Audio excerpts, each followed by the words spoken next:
Bienvenue sur la chaîne Dieu parle aujourd'hui. Par la grâce de Dieu, nous allons énumérer les risques associés avec la gratuité.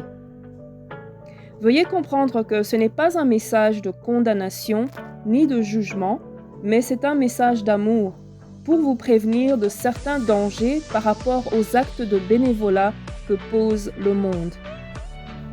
Nous comprenons que beaucoup vivent sous la gratuité, non par choix, mais par nécessité. Et nous prions le Créateur, Jésus-Christ, de les aider à devenir indépendants, de se prendre en charge et de dominer sur la terre. Voici quelques impacts que cause la gratuité. Numéro 3.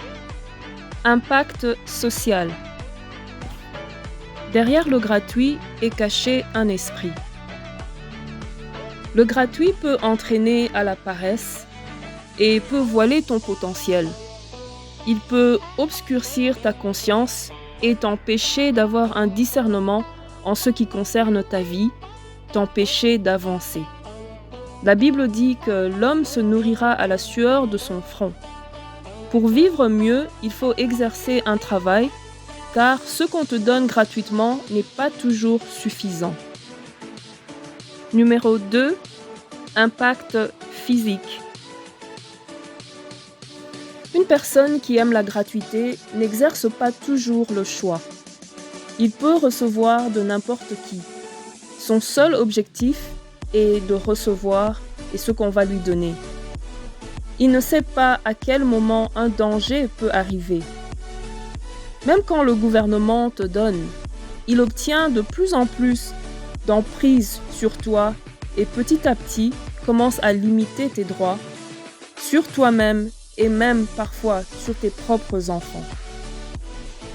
La Bible dit qu'il y a plus de bonheur à donner qu'à recevoir. Celui qui donne est plus béni que celui qui reçoit. Une personne qui aime la gratuité devient souvent un dépendant habituel. Il perd l'esprit de créativité pour prendre charge de sa propre vie. Et il peut aussi perdre le respect de ceux qui l'entourent. Numéro 1. Impact spirituel. Dans le cadre spirituel, le gratuit n'existe pas, car le diable ne donne rien pour rien.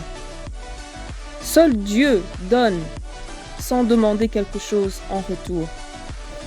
Le diable se déguise en ange de lumière, ainsi que ses serviteurs, qui prétendent d'être des bienfaiseurs, qui peuvent vous donner des cadeaux empoisonnés.